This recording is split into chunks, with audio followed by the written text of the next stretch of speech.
এই ভিডিওতে আমি তোমাদের দেখাবো যে এমএস পেইন্ট কিভাবে ওপেন করতে হয়।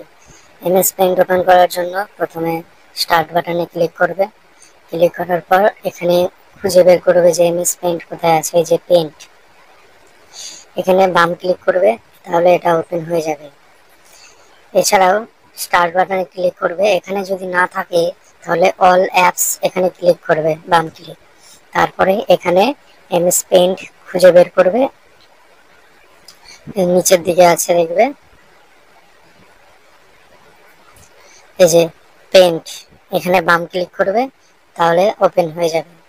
এছাড়াও কিবোর্ডের সাহায্যে এমএস পেইন্ট ওপেন করার জন্য উইন্ডোজ আর প্রেস করবে, তাহলে রান কমান্ড উইন্ডো ওপেন হয়ে আসবে এবং এখানে লিখবে এমএস পেইন্ট।